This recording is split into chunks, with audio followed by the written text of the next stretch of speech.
Salut à tous et bienvenue à vous si vous découvrez cet univers où chaque rencontre est unique. Je suis Joy Kirtz et je suis ravie de vous accueillir sur ce 5e épisode qui sera aujourd'hui un petit peu spécial. Je suis Corentin Martina, on est les fondateurs de Joyco Event, le projet de notre cœur qui vise à mettre en lumière les entrepreneurs et leur histoire. Notre invité d'aujourd'hui a traversé de nombreuses épreuves face à une maladie féminine qui est encore tabou aujourd'hui et reste très peu reconnue. Et j'espère que cet épisode pourra en aider plus d'une puisqu'elle vient nous raconter son parcours et l'initiative qu'elle a lancée. Moi, c'est Elodie. Je suis coach en forme et bien-être depuis pas très longtemps. J'ai été invitée par Joyco Event afin de pouvoir un petit peu éclairer sur cette maladie qui ronge énormément de femmes.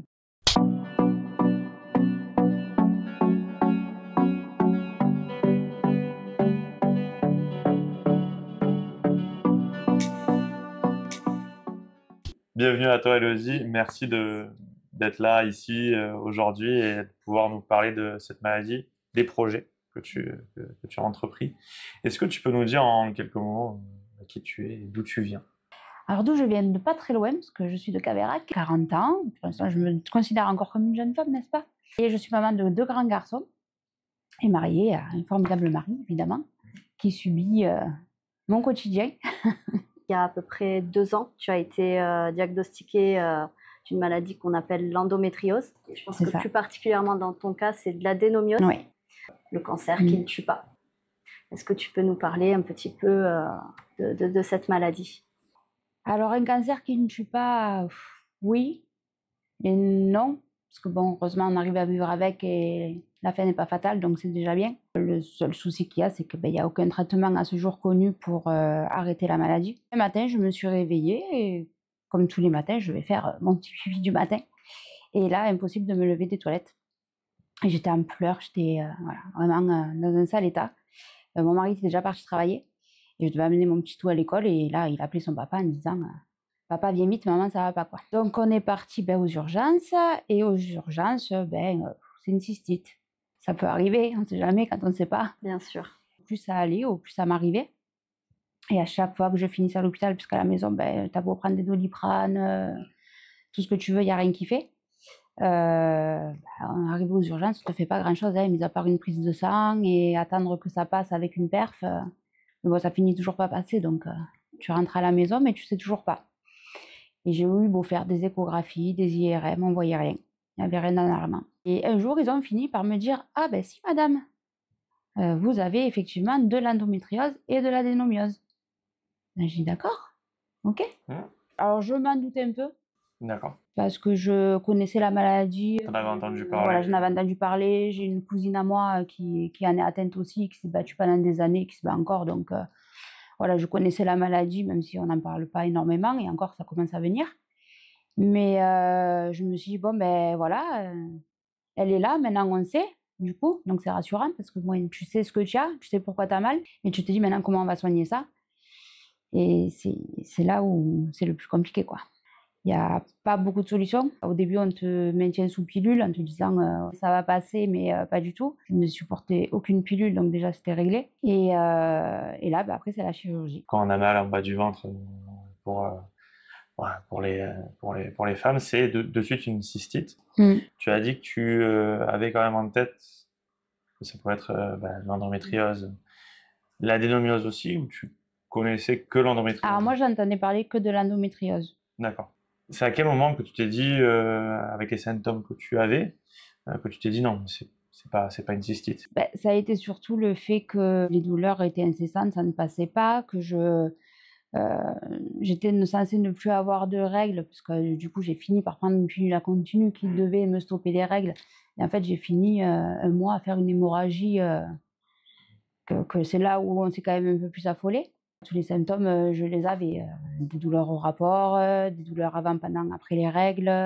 Je tombais en dépression régulièrement. J'étais traitée pour ça, mais on n'avait pas encore fait le rapprochement. Donc, voilà. Donc après, on a su que effectivement, psychologiquement, déjà, ça avait fait son petit bonhomme de chemin, quoi. D'accord. Quand on t'annonce du coup ça, la question qui arrive et que tout le monde se pose, ça vient d'où? C'est quoi les causes ou les hypothèses. Qu'est-ce qu'on a pu te répondre à cette question-là? Là, la réponse, comment ça se fait dans son corps, bon, on la connaît, on sait que c'est des parties du sang quand on a nos règles qui ne sont pas éliminées par notre système immunitaire, donc du coup, ils vont se mettre un petit peu partout où il ne faut pas. Et, et après, la cause, vraiment, jusque-là, même les médecins ne la connaissent pas vraiment. Parce qu'on dit, bon, à la base, oui, c'est ça, hein, c'est des règles qui sont pas normales et qui provoquent la maladie, mais vu que maintenant on se rend compte que l'endométriose ne reste pas que au niveau du ventre et qu'elle peut aller même jusque dans le cerveau et dans les jambes, donc là ils se disent qu'il y a peut-être une autre chose qui fait que ça déclenche la maladie ou pas. D'accord. Mais pour l'instant, on n'a vraiment pas encore de réponse. Et tout à l'heure, tu nous disais que tu avais une de tes cousines qui avait cette maladie. Est-ce qu'on a déjà parlé d'une maladie héréditaire? Non.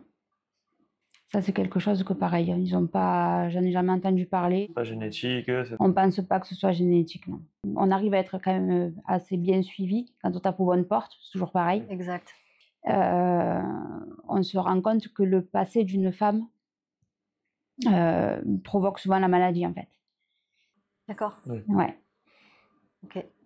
Il y a un déclenchement psychologique. Exactement. Un événement. Un événement, un choc, un traumatisme, et quelque chose qui peut venir de l'enfance et qu'on a gardé à l'intérieur, et un événement va faire que du jour au lendemain, ça va sortir, quoi. Ok. D'accord. Non, oui, c'est comme quoi on dit que le cerveau est bien plus fort, il peut provoquer pas mal de choses. Pour les gens qui nous écoutent aujourd'hui, ce serait bien de faire la différence entre l'endométriose et l'adénomiose, parce que moi, personnellement, avant de te connaître, je n'avais jamais entendu parler d'adénomiose. Je ne connaissais que l'endométriose. Et moi, dans ce que je sais, c'est que l'endométriose, si je ne me trompe pas, c'est des cellules de l'endomètre qui vont se développer donc, en dehors de l'utérus. Donc, ça peut toucher tout ce qui est les organes pelviens, donc ça peut être la vessie, les trompes, et comme tu disais tout à l'heure, ça peut migrer jusque dans le cerveau. Moi, je sais que ça pouvait monter jusqu'au poumon et dans les jambes. Alors que l'adénomiose, là, c'est vraiment interne à l'utérus. Les cellules se développent exactement qu'à l'intérieur de l'utérus. Et en me renseignant un petit peu, c'est vrai que j'ai vu du coup que ça pouvait compliquer le diagnostic d'avoir les deux maladies comme toi. La plupart des femmes qui sont atteintes de l'endométriose sont aussi atteintes d'adénomiose. On dit qu'en France, on a une femme sur 10 atteinte d'endométriose, et à 30 à 60% de ces femmes-là qui sont aussi atteintes d'adénomiose. D'accord. Donc je pense que concrètement, ce qui me paraît le plus logique en fait, c'est que il n'y a pas d'adénomiose sans endométriose. D'accord. C'est des phases. Voilà. Donc en fait, voilà, c'est l'évolution de la maladie. C'est soit ça peut rester donc externe à l'utérus et on reste que sur l'endométriose, mais elle qui peut proliférer partout, ou après l'endométriose peut juste aller atteindre l'utérus. Et dans ces cas-là, on parle d'adénomiose, c'est que l'utérus qui est touché. Pourquoi il faut bien cibler, on parle du coup de stade, qu'est-ce qui est important de savoir du coup quand il faut qu'on sache que maintenant on est passé sur l'adénomiose, ça s'est développé. Ce qui est surtout important, je pense, à l'heure d'aujourd'hui pour une femme, c'est bon, moi j'ai eu la chance d'avoir des enfants naturellement, parce que la maladie s'est déclarée qu'après. Par contre, pour toutes ces femmes-là qui n'ont pas encore eu d'enfants, c'est là où ça devient le plus compliqué pour elles, en fait. 2 millions en France, soit une femme sur 10. 40% d'entre elles ne peuvent pas avoir d'enfants. C'est ce que tu évoquais. Est-ce que tu as d'autres chiffres? Non. Là, pour l'instant, les chiffres sont les mêmes. Je pense qu'ils vont continuer à bouger. Parce que jusque-là, comme on disait, c'est une maladie qui est tellement compliquée à détecter et que même sous imagerie, on ne la voit pas forcément. Il y a beaucoup de femmes atteintes, mais qui ne sont toujours pas diagnostiquées. Ça, c'est une certitude. Donc, avec le temps, alors on espère que maintenant, vraiment de mettre la maladie un petit peu plus en avant, à même titre que les cancers pour Octobre Rose et tout ça, ce qui est super important. Je pense que oui, les chiffres vont sûrement augmenter.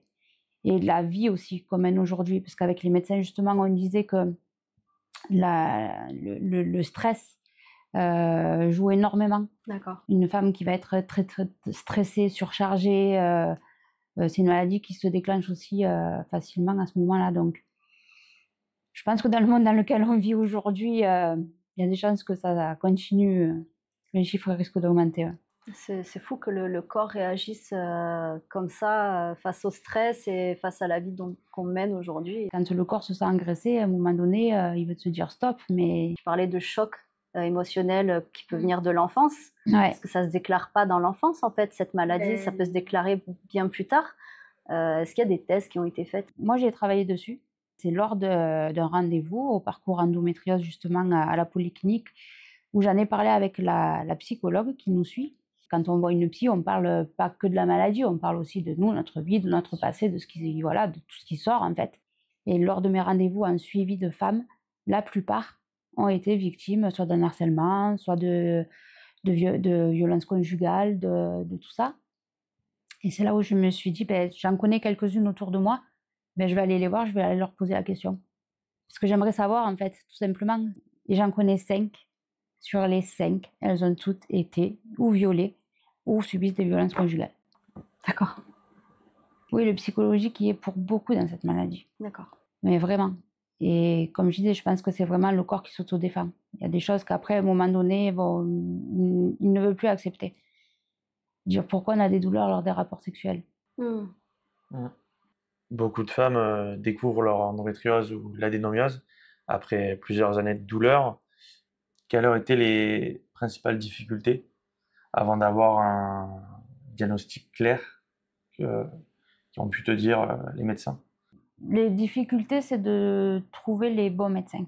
Moi, à chaque fois que j'ai vu un médecin, ne serait-ce que même les médecins qui lisent les IRM à la fin de ton IRM et tout ça, quand ils ne voient pas quelque chose de clair en imagerie ou qui, à la palpation, ne trouvent pas quelque chose, de suite, c'est dans votre tête, ça va passer.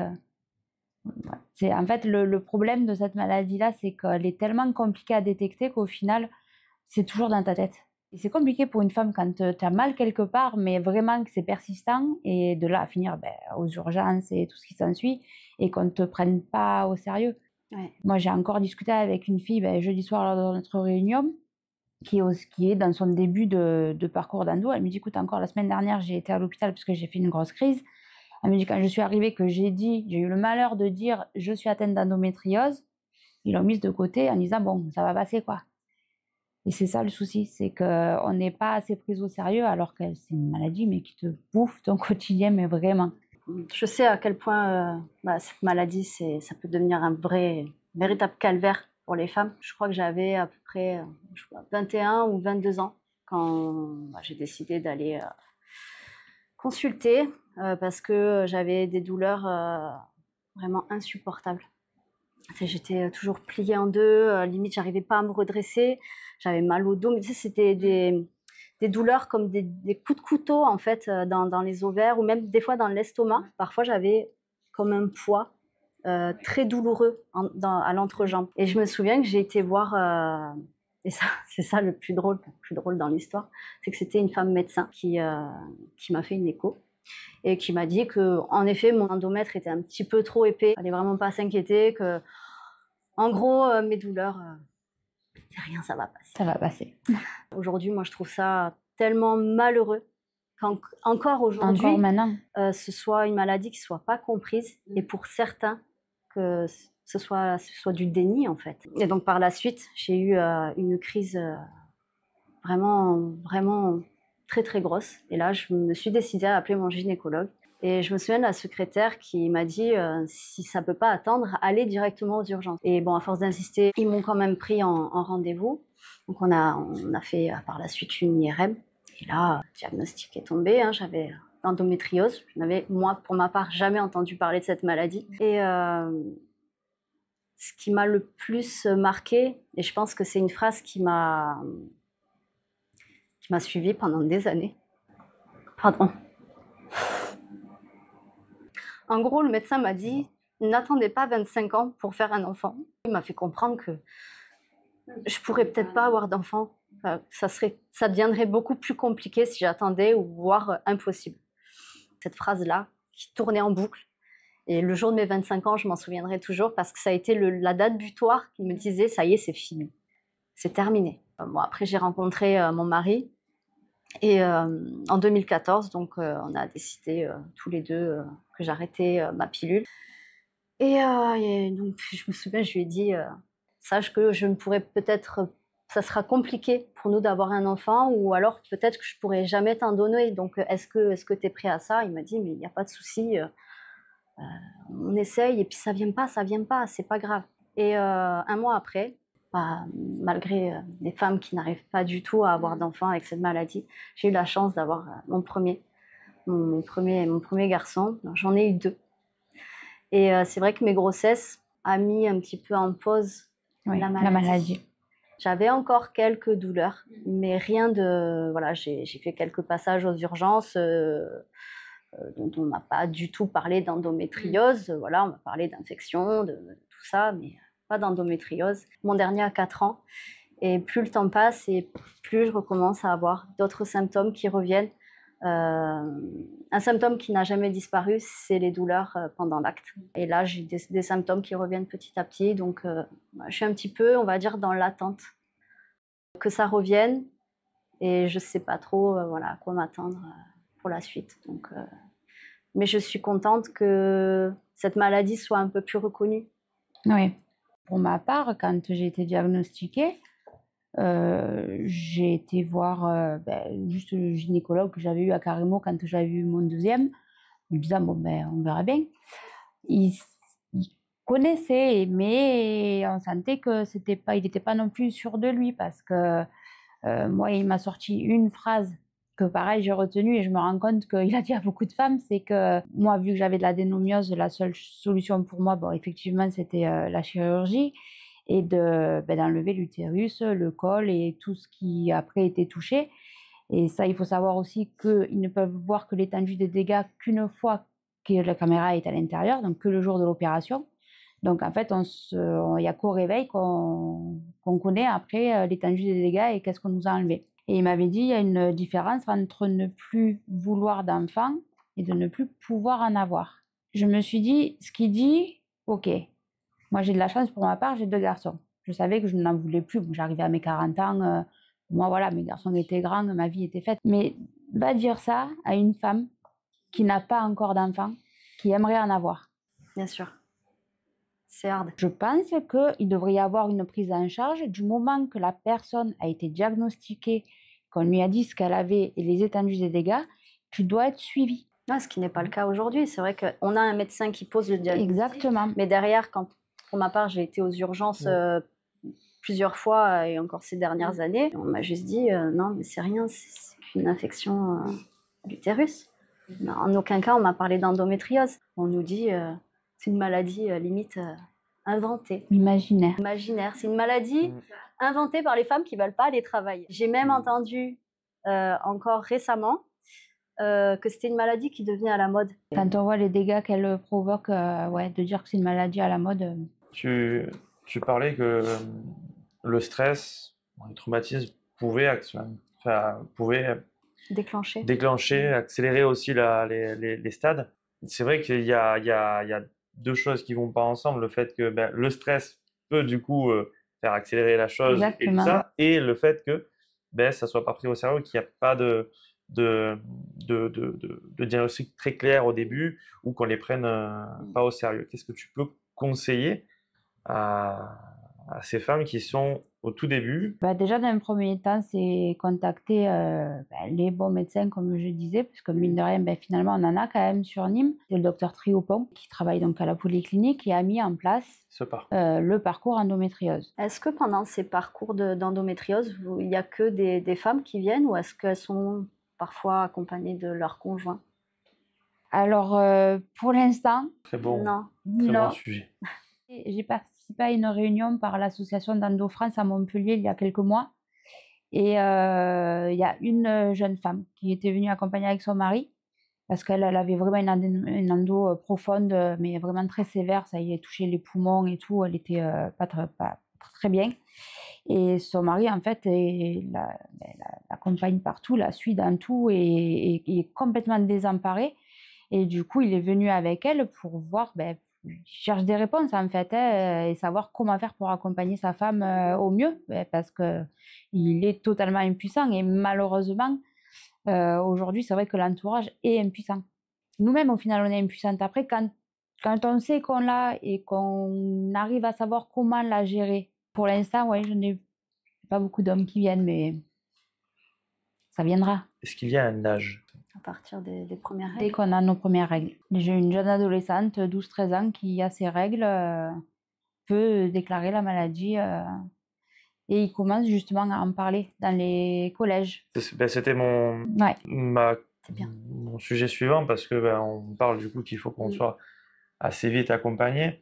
Moi, je me rappelle l'époque du lycée et du collège, et je pense que vous y êtes passé, où c'est bon, c'est les règles, tu vas à l'infirmerie, tu vas te reposer et tu reviens et puis on en Et parle c'est plus. ce qu'on a toutes vécu. Mais après, il y a des médecins qui sont dans Oui, l'incompréhension et dans le tout à déni. fait. Donc, Oui, c'est normal si on n'éduque pas, en fait, ouais. les Le, professeurs, enfin, les écoles et tout ça, à en parler. Ben, en fait, je pense que maintenant, l'endométriose doit être au même titre que le papillomavirus, que toutes les maladies sexuellement transmissibles qu'on nous parle justement quand on est au collège, qui est aussi ça mis en place en disant, ben voilà, faites attention si vous avez des règles un peu trop abondantes ou trop douloureuses ou trop... Voilà, de commencer à en parler déjà à ses parents et voir avec les médecins. Parce qu'effectivement, je pense que cette maladie-là, si elle est détectée suffisamment tôt, en mettant de suite en place tout un programme pour limiter les dégâts pour la suite quand elles voudront un jour être maman ou... Et puis même, ne serait-ce que sans ça, pouvoir vivre une vie un petit peu plus normale que... oui, avoir des réponses assez claires et Exactement. On sait qu'il y a plusieurs stades d'endométriose. Est-ce qu'on peut passer d'entrée au stade 4 ou commencer au stade 1? Et je rencontre des endo-girls, comme je les appelle, atteintes à des stades complètement différents et à des âges complètement différents. Jusque-là aussi, on a toujours dit que la ménopause arrêtait la maladie. Aujourd'hui, j'en suis un petit peu moins convaincue. Ben, sachant que l'endométriose, les cellules sont en Elles dehors et sont- qu'elles restent si voilà, elles ne sont pas traitées. déjà. Et j'ai rencontré du coup une dame qui avait 60 ans passés, ménopausée depuis bien quelques années. Et là, aujourd'hui, c'est un cancer qui s'est déclenché. Je pense que les médecins ne sont pas au bout de leur recherche et qu'il y a énormément à creuser parce que, effectivement, jusque-là, on dit que c'est un cancer qui ne tue pas, mais je pense que ça peut le Avec devenir. l'évolution, Ouais, avec l'évolution, après, ça peut le devenir. pour certaines batailles quotidiennes que tu as vécues, comment tu as fait pour rester positive et continuer du coup à avancer malgré ces difficultés? Il y a des personnes qui sont moins combattantes que d'autres, qui sont plus fatalistes et du coup, ça ne doit pas les aider.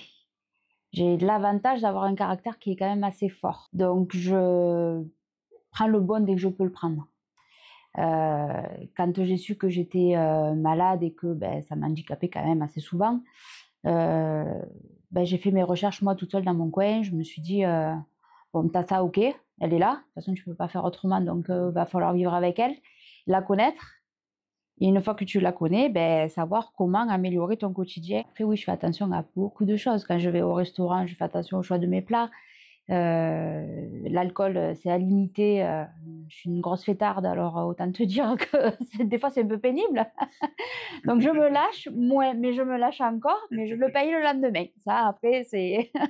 Tu as subi une hystérectomie il y a 1 an. On t'a proposé plusieurs options. Non, c'était le seul recours à ce moment-là. On te l'a imposé. On nous laisse quand même toujours le choix, mais moi, je voulais surtout arrêter de souffrir comme je souffrais jusqu'à présent. Donc, je m'étais dit, bon, si c'est la seule solution, allons-y. Mais comme je disais, j'avais déjà des enfants. Oui.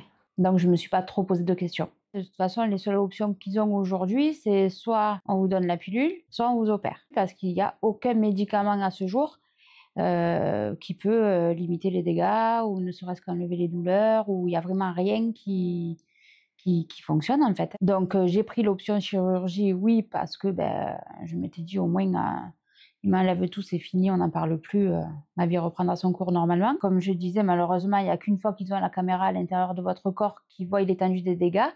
Donc, il n'y a qu'au réveil qu'on sait comment on va se réveiller, avec peut-être une poche, peut-être pas de poche, enfin, on ne sait rien. Donc, on ne s'endort pas très sereine quand même. Le premier réflexe quand je me suis réveillée, c'est j'ai touché partout. J'ai dit, c'est bon, il n'y a rien qui sort, il n'y a pas de poche. Donc, déjà... On t'a parlé des risques Oui, par rapport à la vessie, par rapport au rectum. Enfin, voilà, ils sont obligés, hein, parce que malheureusement, ils peuvent toucher...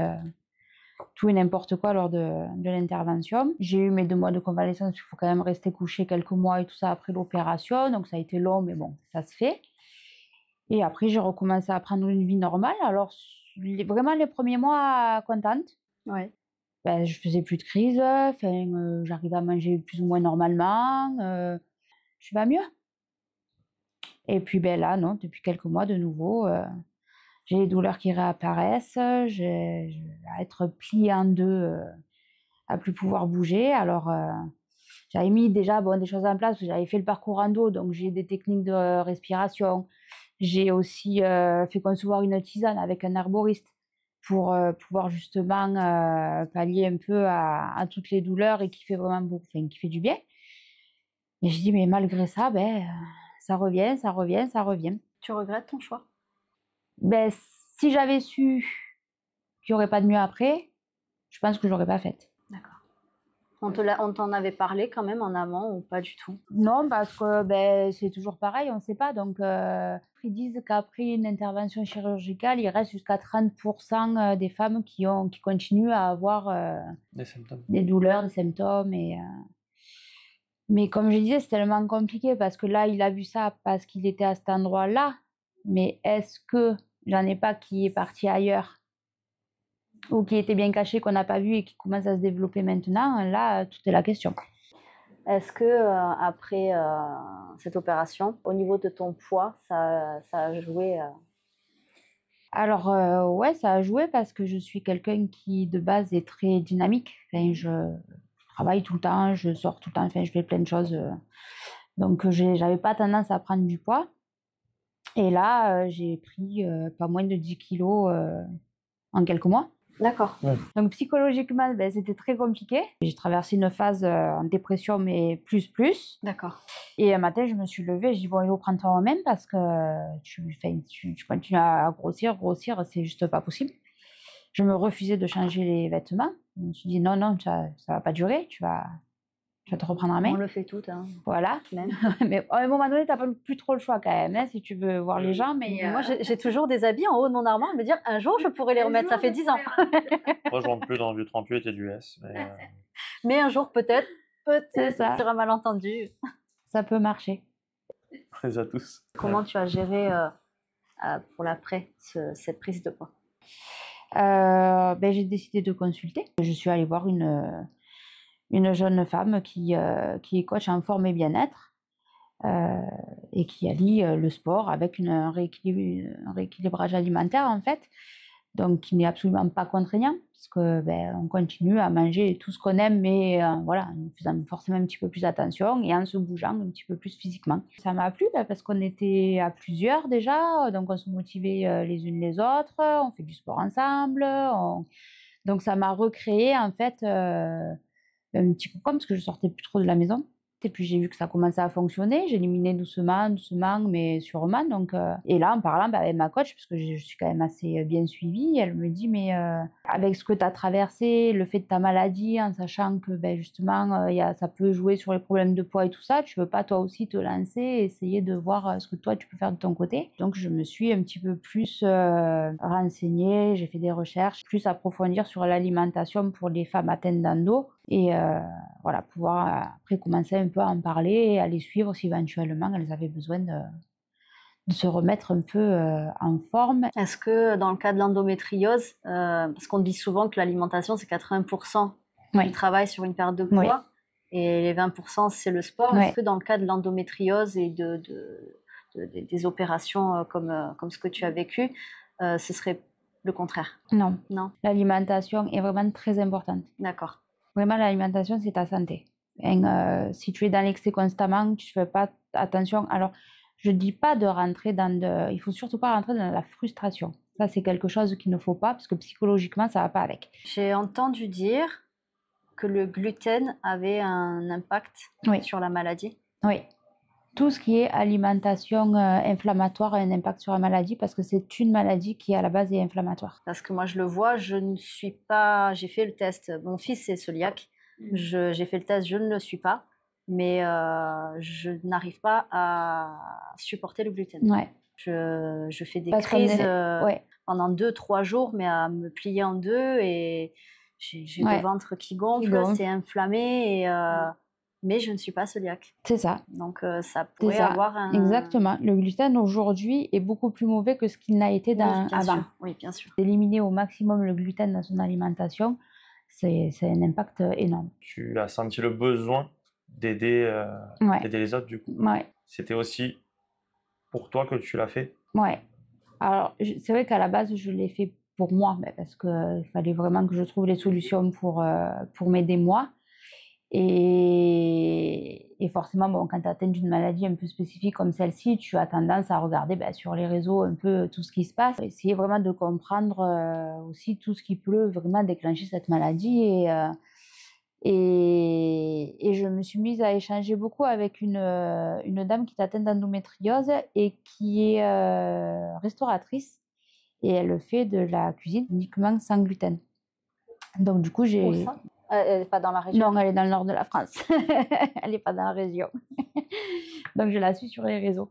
Et c'est elle qui m'a un petit peu mis aussi la puce à l'oreille justement par rapport à tout ce qui est alimentation inflammatoire. Mais par contre, c'est vrai que je reviens souvent voilà, sur tout ce qui est la naturopathie, la sophrologie, voilà, l'alimentation saine, c'est tout ce qui est le plus naturel possible, en fait, nous aide vraiment dans la maladie. Est-ce que du coup, tu peux expliquer en quelques mots ou très imagés, du coup, l'impact qu'a l'alimentation sur la maladie? Tu parlais tout à l'heure de comme si c'est une maladie qui est inflammatoire, qu'il y a des aliments qui peuvent du coup... Provoquer les crises. D'accord. Voilà, on parlait du gluten. C'est vraiment le plus gros, la chose la mieux à éviter. Il y a aussi tout ce qui est viande rouge, l'alcool, les produits laitiers aussi. Oui. C'est vrai que quand on fait la liste de ce qu'il faut éviter de manger, Ah bah, plus de viande, plus de rouge. Qu'est-ce qu'on fait? Plus de vin rouge. Ah, mais c'est sûr que si un jour on ne laisse pas le choix. non, alors avec parcimonie.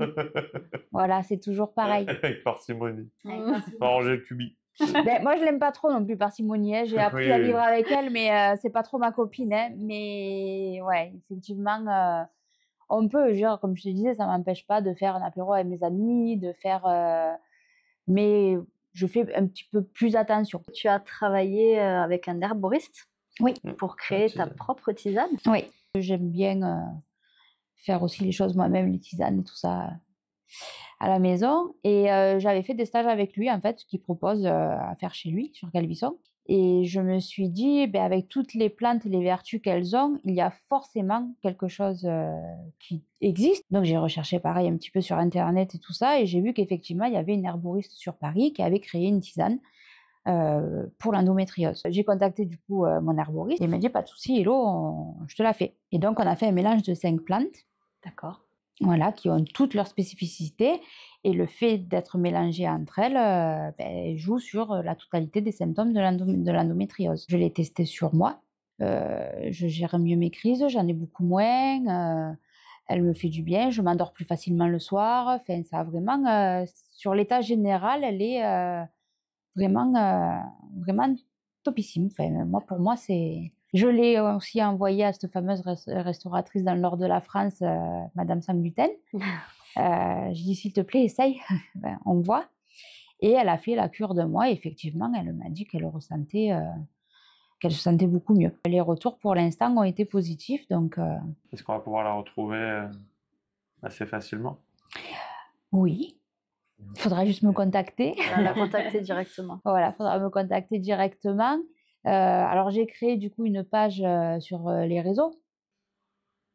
Elle nous fait nos questions, c'est Ah oui, génial. Ah, c'est bien, hein. Est-ce que tu veux poser ta question? Non, c'est- Alors du coup, vu qu'il y a plein de pages sur les réseaux, mais que pas personne du Gard, j'ai créé la page Gare à Lando.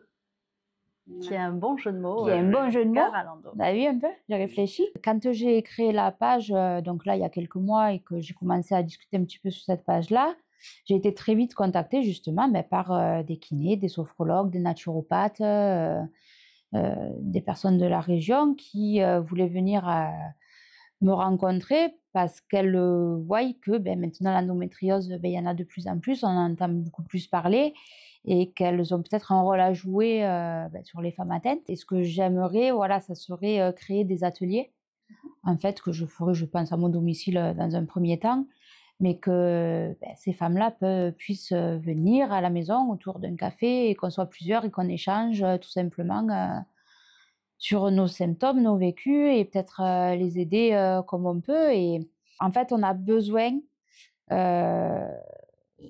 de s'entourer en fait de personnes bienveillantes et qui ont envie d'aider les femmes pour améliorer la maladie et de trouver des solutions ensemble, parce qu'il n'y a que comme ça malheureusement que ça va avancer. Hein. Il faut juste un peu de temps, mais ça va le faire. Mais oui, je pense que c'est la démarche de ces femmes-là de venir à moi. D'accord, donc c'est Vraiment après en physique. D'accord. Parce que j'ai l'impression, et je le vois justement avec les réseaux, que c'est très facile d'en parler sur les réseaux, mais après de se retrouver pour en parler ensemble face à face, il y a encore ce côté d'inquiet. Enfin, elles sont inquiètes, quoi. C'est pas. Je pense qu'on leur dit tellement que c'est dans leur tête que malheureusement. C'est ce que j'allais te dire. Voilà. Et l'entourage qui peut Et aussi. l'entourage, souvent, qui peut bloquer aussi. D'ailleurs, tu as entendu certaines femmes qui, dans leur entourage, sur leur conjointe ou leur conjoint, qui du coup ne les croient pas, qui du coup qui s'impliquent pas ou qui veulent pas comprendre. Ouais. Moi j'ai l'impression qu'elles sont souvent seules, ouais, quand même. Encore quand même le côté macho des hommes aussi qui peut faire qu'elles n'en parlent pas vraiment, quoi. Mais bon, ça va venir, j'y crois. On va peut-être faire un atelier aussi pour les hommes. Je pense que c'est important que ces personnes-là aient des conseils extérieurs. Mais c'est vrai que toutes les réunions, comme on disait auparavant, toutes les réunions que je peux faire avec les associations pour l'endométriose, les compagnons ne viennent pas. Je pense qu'ils ne se sentent pas concernés. Alors peut-être qu'après aussi, on ne leur propose pas. Hein. Et c'est même pas une question d'accepter, c'est plutôt mieux comprendre la situation. Mon mari, il était complètement impuissant. Oui, parce qu'après, il y a le fait de comprendre, et après, il y a le fait d'encaisser qu'on ne peut rien faire, du coup. Ouais, voilà, c'est ça. Voilà, il y a deux phases. Après, il sait. Voilà, il sait ce que j'ai. Il sait que quand j'ai besoin de lui, je vais lui faire signe et il sera là. Et après, il sait qu'il peut rien faire. Donc, mis à part être à côté de moi, il m'a apporté ma tisane et me donner une bouillotte et me dire ça va. Malheureusement, il ne peut pas faire grand-chose. Hein. Ne serait-ce de savoir, nous, psychologiquement, que notre homme a compris, déjà, c'est bien. Quand une femme pliée en quatre par terre, on réfléchira 2 fois avant de dire c'est bon, c'est des règles. Pour toutes les femmes qui ont traversé ce que tu as vécu, qu'est-ce que tu pourrais leur conseiller? Déjà, il faut qu'elles s'écoutent, il faut qu'elles tapent vraiment aux bonnes portes. C'est une maladie qui amène la dépression. Et je pense que si on n'est pas écouté, on peut vite se renfermer et rester toute seule. Et je pense que c'est la plus grosse erreur qu'on fait, nous, en tant que femmes, c'est quand ça ne va pas, se renfermer. Au contraire, il faut aller voir des personnes, il faut en parler. Qu'elles n'hésitent pas à aller sur la page Gare à Lando et m'envoyer un petit message en privé, parce que oui, je passe du temps à parler avec ces femmes-là et ça peut aider. Maintenant, je ne suis pas la solution miracle ni une magicienne, mais... Non, mais tu l'as vécu. Voilà. Déjà, le fait de l'avoir vécu, de le vivre encore, ça peut les aider. Et surtout, pas de tabou, ne rien cacher. Des fois, il faut savoir aller chercher avant pour voir qu'est-ce qui aurait pu déclencher la maladie. Je pense que c'est le plus important. C'est le travail le plus... et c'est le travail le plus dur à faire.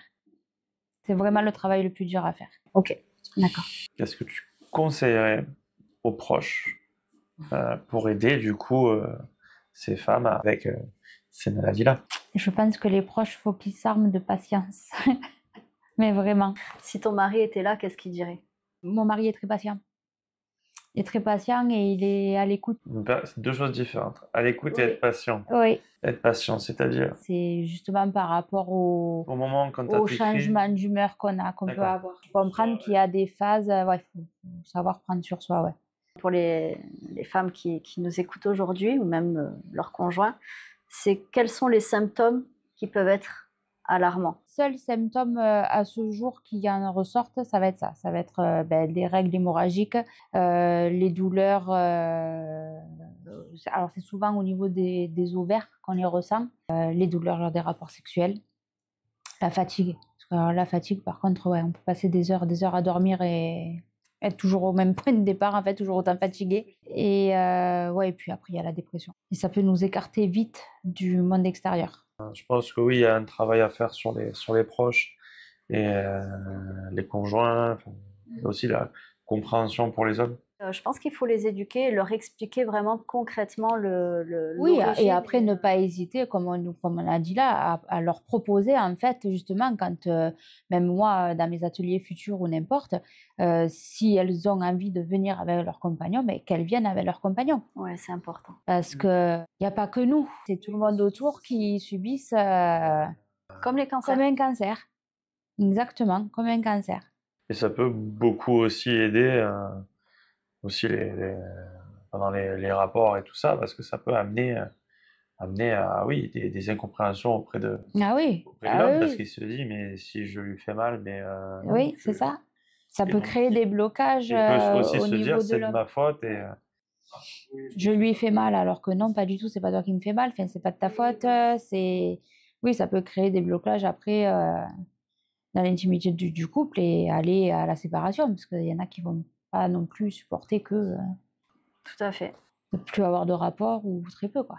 Quel conseil tu donnerais à des femmes si un jour on leur dit encore, des médecins ou autres, que c'est une maladie inventée? Bah, qu'elles aillent voir un autre médecin. Elles vont peut-être en faire beaucoup, mais ouais, De rien lâcher. non, faut pas lâcher. je rebondis du coup, grâce à cette page que tu as faite, Garalando, est-ce qu'on va pouvoir trouver des contacts de médecins? Oui, je vais mettre des contacts. Celle que je vais mettre en avant, surtout, je pense, sur ma page, ça va être l'infirmière qui fait le tampon justement avec les médecins et nous pour le parcours endo. Voilà, il me faut prendre le temps maintenant de rappeler toutes les personnes que j'ai rencontrées pour pouvoir justement les faire venir. Déjà, moi, les rencontrer chez moi, voir ce qu'on peut mettre en place avec des Faire un ateliers et cercle, de faire un cercle voilà, sur la page où chacune peut avoir après accès. voilà, qu'on sache quelle personne aller Ouais, voir quelle de personne aller voir, ouais. confiance. Aujourd'hui, avec cette interview, qu'est-ce que tu aimerais que les femmes retiennent de ton histoire et de ton parcours? Moi, je veux surtout qu'elles retiennent qu'elles ne sont pas seules. Vraiment. Qu'elles ne sont pas seules. C'est pas une. Selon comment elles sont atteintes, forcément, c'est plus ou moins grave. Mais voilà, il y a des solutions et je pense que vraiment le côté d'être entouré et d'essayer de tirer le positif dans le négatif, ça peut aider. Comme je dis, c'est une maladie qui est liée quand même à un côté psychologique, donc ouais, enfin, il faut qu'elles en parlent, quoi. Enfin, il ne faut pas rester toute seule et on travaille pour justement trouver des solutions, donc on est là, on se bat. Tu parles de psychologique. La maladie est psychologique, c'est-à-dire. On est dans une société où on est sous pression constamment, où on doit tout gérer, on doit garder le sourire et y aller quoi qu'il arrive. Et on garde, je pense, une femme garde énormément de choses pour elle. Et même quand ça va pas, elle le dit pas forcément. De toute façon, le corps, quand il est fatigué, quand il est stressé, il développe quelque chose. Ça vient pas tout seul. Donc la maladie, oui, euh, peut arriver aussi à cause de n'importe quoi, un choc, une surcharge. Merci de nous avoir raconté un petit peu ton parcours. C'était très Merci intéressant. de t'avoir livré. Ouais, c'est pas facile, mais merci C'est à pas vous évident, en parce effet. que ouais, c'est pas évident, mais je pense qu'il le faut. Enfin, c'est une maladie qui a quand même de l'importance aujourd'hui, donc Bien sûr. il faut en parler. Pour un homme, d'en parler avec une femme sur ces sujets-là qui sont propres à vous, les femmes, ça peut nous déstabiliser aussi, parce qu'on n'a pas l'habitude, parce qu'on n'ose pas aussi. Tu parles d'éduquer, il faut qu'on puisse avoir le courage aussi, nous, en tant qu'hommes, de poser des questions et s'y intéresser Bien sûr. pour délier un peu ces paroles-là et plus avoir cette peur aussi, parce que voilà, pendant l'interview, des fois, ben oui, c'est un sujet pour les femmes, mais qu'on peut comprendre nous en tant qu'hommes et qu'on se doit de comprendre. Et que vous deviez comprendre, c'est ça. Tout à fait. Bravo.